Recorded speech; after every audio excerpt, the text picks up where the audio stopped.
El Ventanal de Antioquia. Con toda la información, música, opinión, actualidad, deportes, invitados, política y el buen humor de Antioquia y el país. El Ventanal de Antioquia. Conduce Leonardo Correa Ferrucho. Buenas noches. Dentro de la serie de programas de este Ventanal de Antioquia a nivel de todo el país, hoy nos encontramos en la capital de la República, desde el Hotel Marriott, Bogotá, con un invitado de lujo. Ya había estado antes en nuestro programa, cercano a nuestra producción, a la familia, de gran respeto, admiración y cariño por su labor, por su trabajo, por lo que ha sido su vida pública y su descollante carrera jurídica. Me refiero al doctor José Gregorio Hernández, exmagistrado de la Corte Constitucional y de la Sala Constitucional de la Corte Suprema de Justicia. Doctor José Gregorio, buenas noches, bienvenido al Ventanal de Antioquia. Muy buenas noches, Leonardo. Muy buenas noches a los televidentes. Conozco de la audiencia inmensa que tiene no solo en Antioquia, sino en el país, el Ventanal de Antioquia. De manera que me siento muy contento de estar de nuevo en este programa para que conversemos sobre distintos temas que preocupan hoy al país. Doctor José Gregorio, ¿es usted uno de los juristas más consultados en el país? Como quiera que su influencia al ser presidente de la Corte Constitucional le hace uno de los más sapientes en el tema constitucional en Colombia. No obstante, no deja usted, después de la presidencia de la Corte, su actividad, sino que por el contrario se vuelve mucho más influyente y asesor de muchos gobiernos.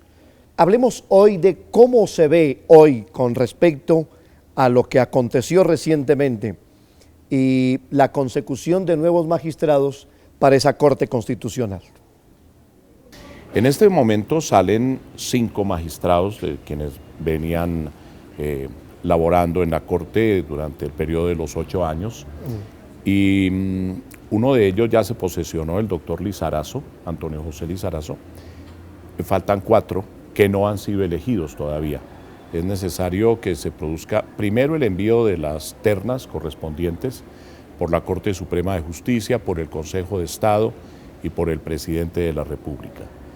Y de esas ternas saldrán los 4 magistrados que actuarán a lo largo de los próximos 8 años. De manera que el suceso es muy importante, porque de la orientación jurisprudencial de la Corte, especialmente en este momento, cuando se ha firmado un acuerdo de paz y se está aplicando un procedimiento de fast track o de vía rápida para aprobar una serie de normas, algunas constitucionales, otras de carácter legal, pues el papel de la Corte es fundamental para defender la Constitución política. Y será mucho lo que hagan ellos, también en relación con los derechos fundamentales y su protección, por lo que el país no puede ser ajeno a este proceso. Me inspira, doctor José Gregorio, abogado constitucionalista de nuestro país, con base a los acuerdos de paz acordados, valga la redundancia, entre el gobierno y las FARC, muchos de ellos llegan a instancia constitucional. ¿Cómo no? ¿Y qué debería tener entonces ese magistrado que llega ahora, fundamentalmente para poder ejercer, para tranquilidad del pueblo colombiano, eso que llega a un nivel constitucional acordado con las FARC? Ante todo, el conocimiento de la Constitución política y una experiencia que permita entender que se fallará por parte de esos magistrados de la Corte de conformidad con la Constitución, porque hay algo que nos está preocupando mucho y es la circunstancia de que por algunas normas que ha aprobado el Congreso se ponga el acuerdo entre las FARC y el gobierno por encima de la Constitución. Han aprobado unas normas bastante preocupantes que casi que agregan las 310 páginas del acuerdo final a la Constitución Política de 1991, porque incorporan todo ese conjunto de elementos que están plasmados en el acuerdo al bloque de constitucionalidad. Entonces, al convertir ese acuerdo en punto de referencia para la constitucionalidad de las normas, están prácticamente invirtiendo la pirámide de Kelsen. ¿Cómo no? Nuestros televidentes que son abogados saben en qué consiste esa pirámide. Es la pirámide normativa según la cual en la base de todo orden jurídico está la Constitución, luego vienen las leyes, luego los actos de gobierno, en fin, y hasta que se llega a la última norma, la inferior, sí, ¿no? Pero el fundamento está en la Constitución. Ahora han plasmado un acuerdo final entre el gobierno y las FARC que sería el referente, y eso es sumamente grave. Yo creo que la Corte Constitucional tiene un gran desafío, pero hay algo todavía más importante en esos magistrados, que es la independencia. La libertad. Sí. Los magistrados de la Corte, yo he dicho, lo manifestaba hace poco en una conferencia, deben ser desagradecidos. ¿Con quiénes? Sí. ¿Con quienes los postulan? ¿Cómo no? O con quienes los eligen. Deben ser desagradecidos, porque ellos no dependen de nadie y ellos no sirven a nadie. Correcto. Y ellos no tienen que guardar nada de nadie. Reciprocidad solo la por Constitución. Nadie. Reciprocidad por nadie. Exacto. Más que por la Carta Magna. Sí, su compromiso es con la Constitución. ¿Cómo no? No con el presidente de la República, no con los ministros, no con el Congreso, no con las Cortes. Su compromiso es con la Constitución. Ustedes escuchan al doctor José Gregorio Hernández, que con mucha facilidad de expresión, un maravilloso tono de voz y una extraordinaria dicción, nos hace la exposición de los distintas incógnitas que hoy tenemos. ¿Cómo fue esa historia, doctor José Gregorio, de su tiempo frente al micrófono? Eso viene de la edad de 17 años, cuando comenzaba mis estudios de Derecho en la Universidad Javeriana. Allí tuve el honor de conocer a su señor padre, Jorge Correa Tamayo, y comencé en el circuito Todelar, que era una cadena muy importante en ese momento. Allí había una emisora juvenil, Radio Tequendama, que se escuchaba muchísimo. Sí, sí. De modo que comencé mis actividades como locutor después de haber obtenido la licencia que se exigía entonces. En ese tiempo había que tener licencia. Del Ministerio de Comunicaciones, la licencia de locutor. Una vez obtuve la licencia, comencé a trabajar en Radio Tequendama y lo hacía no de tiempo completo, sino como supernumerario, es decir, para reemplazar a los locutores titulares. ¿Por qué? Porque no tenía tiempo para una dedicación completa, estaba estudiando. ¿Recuerda el eslogan de Tequendama? ¿Cómo decía? Me acuerdo de la presentación que se hacía de ese programa que llegaba a los oyentes para que llamaran y pidieran las canciones de su gusto. Las complacencias. Entonces, eso era música a la carta. Sus llamadas al 4249-23 de Radio Tequendama. Recuerdo de la radio, de la buena radio de Colombia, de los profesionales que han gestado la comunicación y la locución en nuestro país. Doctor José Gregorio Hernández, exmagistrado de la Corte Constitucional y magistrado de la Sala Constitucional de la Corte Suprema de Justicia también. Hubo un riesgo de que en días pasados entrara en peligro la tutela en Colombia, un medio o una herramienta que le ha servido a los colombianos para poder reclamar por sus derechos. ¿Su apreciación del tema? Ella, junto con la Constitución y con la Corte Constitucional, digo con la Constitución en cuanto a reconocimiento de los derechos y con la Corte Constitucional, la tutela se ha convertido prácticamente en el símbolo de ese nuevo derecho que se instauró en Colombia en 1991. Pero así como ha sido aceptada por la mayoría de los colombianos y se ha convertido en un instrumento de especialísima utilidad para realizar la justicia y para que los derechos sean efectivos, pues ha tenido muchos enemigos también, desde el comienzo. Fíjese cómo ha sido útil, por ejemplo, la acción de tutela en materia de salud.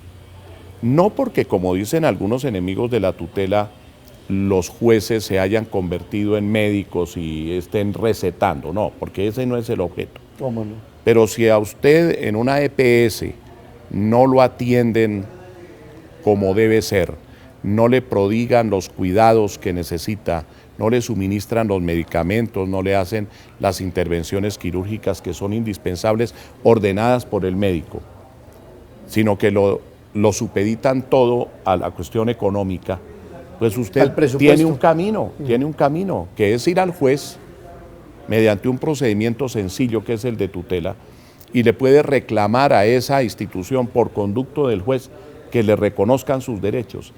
Interesante charla con el constitucionalista José Gregorio Hernández en este Ventanal de Antioquia. Tiempo para la publicidad, las excursiones de Viajes Ventanal. Aparece el teléfono, hay operadoras telefónicas contestándole a esta hora. Excursiones de buen gusto, excursiones para gente de bien, para gente elegante. Una empresa de prestigio, Viajes Ventanal, y estas, sus alternativas.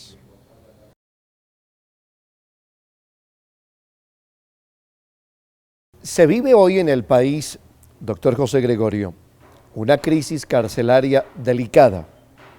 Se vive en Antioquia, se vive en las cárceles de Colombia y se implementa al mismo tiempo un nuevo código de policía que traerá muy seguramente amonestaciones de privación de la libertad que aseverarán mucho más la crisis carcelaria en Colombia. Desde el tema constitucional, ¿cómo se ve lo del nuevo código y lo que está pasando en Colombia con las cárceles y la aplicación indebida de las penas a quienes las purgan en sus casas? Son dos temas del mayor interés, tanto el relacionado con el nuevo Código Nacional de Policía como el referente a la crisis humanitaria que hay en las cárceles colombianas. Y ambos son de la mayor urgencia desde el punto de vista de su examen constitucional. Está bien que a una persona se le aplique la privación de la libertad por sentencia judicial cuando ha cometido delitos, y mientras más graves los delitos, pues con mayor razón y con mayor duración el tiempo de privación de la libertad. Pero la persona no ha perdido los demás derechos, sus derechos fundamentales, el derecho a la salud, el derecho a la intimidad, a la salubridad misma. Claro, el derecho a la vida, ¿no?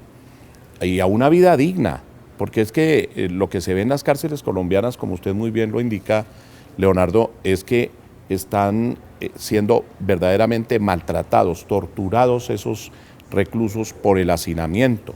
Uno ve las imágenes que se presentan en los noticieros de televisión y es algo que llama la atención, es algo dantesco, verdaderamente.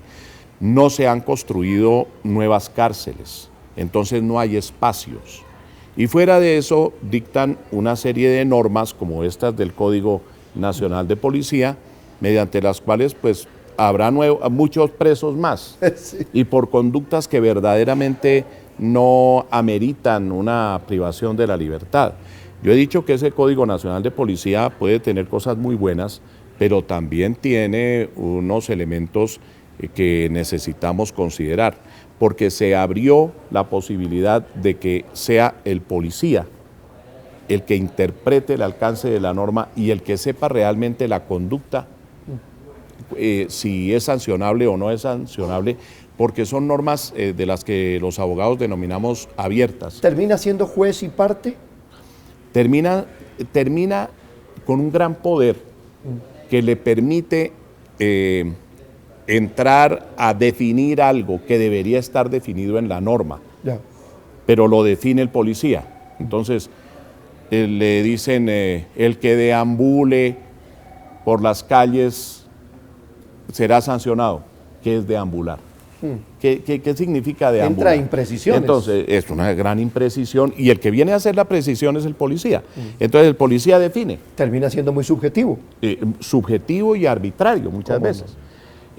Además, eso se presta para la corrupción porque mientras haya mayor posibilidad de que ese policía tome una decisión, por ejemplo, de privar a la persona de su libertad o de imponerle una multa. Sí. Imagine usted una multa que impone el policía. Ya no son solo los policías de tránsito, sino toda la policía y respecto de toda clase de conductas.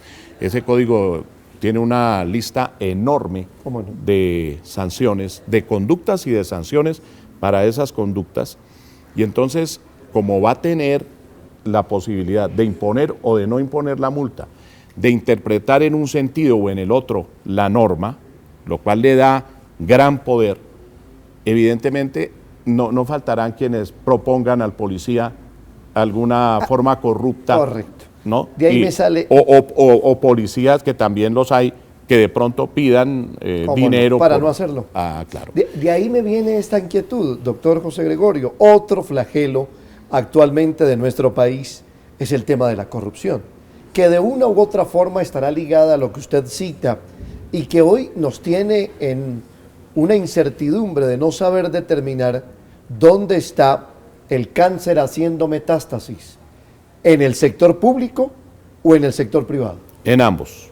En ambos. Sí, la corrupción es en este momento, y usted acierta al nombrarla así, es un cáncer, pero un cáncer que ya ha hecho metástasis y que afecta varios órganos del Estado y en entidades particulares. Este escándalo que ahora está siendo investigado en varios países, que es el escándalo de la firma brasilera Odebrecht, es un escándalo que verdaderamente convoca a la ciudadanía a exigir de las autoridades, no solamente las investigaciones, unas investigaciones que a veces ni sabemos cuándo van a concluir o si van a concluir, pero que necesitamos que se hagan rápido. Pero entramos en una dualidad con el tema, doctor José Gregorio, y es que al no ser competencia en el caso de aportes de dineros,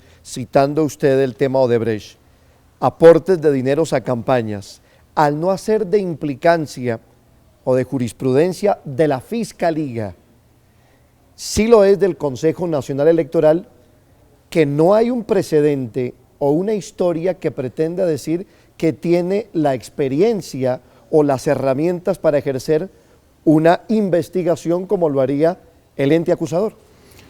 Es que yo creo que las cosas no son así, es decir, me explico. ¿Sí hay competencia en la Fiscalía? Sí, yo creo que sí hay competencia, yo creo que ahí se cometieron delitos, y si se cometieron delitos, de todas maneras la Fiscalía General de la Nación debe investigar y no mandar todo al Consejo Nacional Electoral, porque el Consejo Nacional Electoral apenas puede mirar lo propiamente electoral, pero la parte relacionada con delitos sí la tiene que ver es la Fiscalía General de la Nación. Es el doctor José Gregorio Hernández, abogado constitucionalista, catedrático, profesor en Derecho Constitucional, ex magistrado de las Cortes en Colombia, hoy invitado a este ventanal de Antioquia.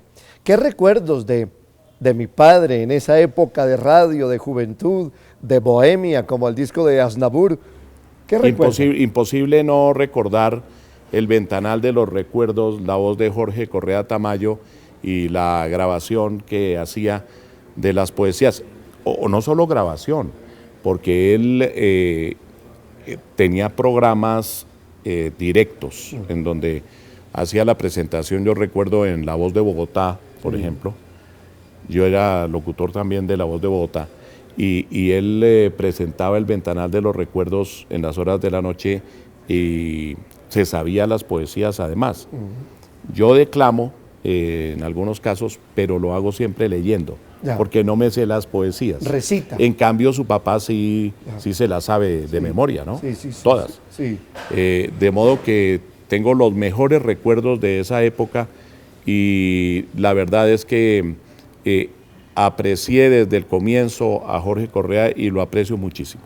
Es tiempo para la publicidad, Viajes Ventanal Excursiones, con las invitaciones para esta temporada de Semana Santa, próximos días y también mitad de año, nacionales e internacionales. Repito, excursiones de buen gusto para gente de bien, para gente elegante, a través de este Ventanal de Antioquia.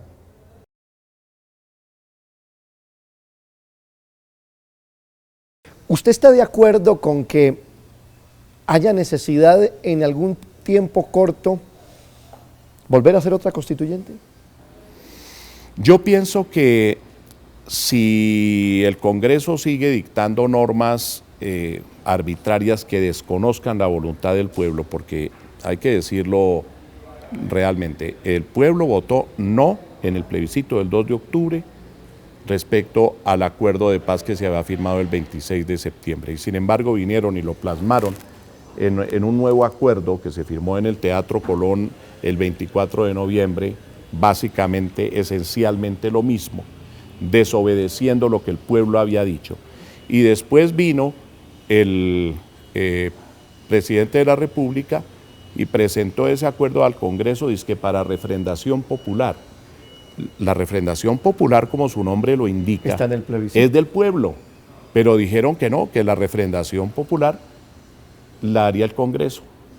Y el Congreso sí ejerce control político, desde luego, a él le corresponde ejercer control político sobre el gobierno. Pero una cosa es el control político y otra cosa muy distinta, la refrendación popular. Se saltaron al pueblo. Y por lo tanto, si eso sigue ocurriendo, porque han expedido un poco de normas que distan mucho de acatar la decisión popular del 2 de octubre, yo creo que sí se abre paso a la posibilidad de una Asamblea Nacional Constituyente. Le pregunto por unos personajes para ir cerrando nuestra entrevista. El caso Luis Alfredo Ramos Botero, ya en la libertad, pero aún pendiente de una resolución de la Corte Suprema de Justicia. Su apreciación del tema. Yo considero que en el caso del doctor Ramos, como en el caso de otros dirigentes, se ha introducido un tema profundamente preocupante para los colombianos, que es el de los falsos testigos. Y no podemos seguir en eso, dando credibilidad a cualquiera que para obtener beneficios salpica a otras personas. De manera que yo me he solidarizado siempre con esas personas que han sido perjudicadas por falsos testigos y hemos reclamado en numerosas columnas y artículos de prensa para que se llegue a una modificación del sistema de administración de justicia. Yo creo que en este momento hay presunción de inocencia del exgobernador. No sé cómo irá a fallar finalmente la Corte Suprema de Justicia, pero por ahora tenemos que presumir su inocencia. Termino con esta. Se ha vuelto muy disciplinado del acuerdo de paz con las FARC el gobernador actual del departamento de Antioquia, el doctor Luis Pérez Gutiérrez, como quiera que en días pasados manifestó que si no había una entrega total de los militantes de las FARC, el proceso de paz eventualmente sería un fracaso. Yo estoy de acuerdo con él, porque no solamente son las obligaciones que en virtud del acuerdo tiene que cumplir el Estado colombiano, sino que también debe haber el cumplimiento por parte de los integrantes de las FARC. Y no solamente es el tema de las armas. Yo creo que lo más importante es que en una serie de aspectos las FARC le cumplan a Colombia. En cuanto a los menores reclutados, entrega de menores. Hay que entregar a todos, no a algunos. ¿Cómo no? Y son los menores de 18 años, no los menores de 15 años. Y tienen que entregarlos. Y tienen que decirnos qué pasó con los secuestrados, eso no nos lo han dicho. Yo soy amigo de la paz, muy amigo de la paz. Y desde el comienzo apoyé el proceso. Pero últimamente se ha venido desviando por decisiones del Congreso, por decisiones del gobierno y por cierto incumplimiento, tanto de parte del gobierno como de las FARC, porque de ambos lados ha habido incumplimiento. De modo que el proceso sí corre peligro. Obviamente no queremos los colombianos que corra peligro, pero para que el proceso culmine verdaderamente en la paz, que es lo que anhelamos todos los colombianos, tienen que cumplir aquello que acordaron y tienen, sobre todo, que cumplir con la Constitución y no violar los derechos. Doctor José Gregorio Hernández, exmagistrado de las Cortes en nuestro país, para nosotros ha sido un gusto, un honor haberle tenido en nuestros micrófonos y cámaras del Ventanal de Antioquia a través del Canal Nacional de los Antioqueños. ¿Dónde lo escuchamos ahora? La voz de... La Voz del Derecho. La Voz del Derecho. Así. La Voz del Derecho es una emisora virtual, Sí. se escucha en internet, Sí. www.lavozdelderecho.com, y nos oyen no solamente en Colombia, sino en el mundo entero. Qué bien. De modo que muchas gracias por la cuña. Ni más faltaba. Para La Voz del Derecho. Doctor José Gregorio, gracias. Qué bueno verlo y hacer eco de esa frase de todelar de años anteriores para lo que usted actualmente sigue haciendo en torno del micrófono. Nos oyen y nos creen. Nos oyen y nos creen. La voz de Milton Marino Mejía y Mejía, infortunadamente desapareció. Así es, sí, señor. Me he sentido muy contento de estar en este programa. Un saludo especialísimo a todos los televidentes y muchas gracias, Leonardo.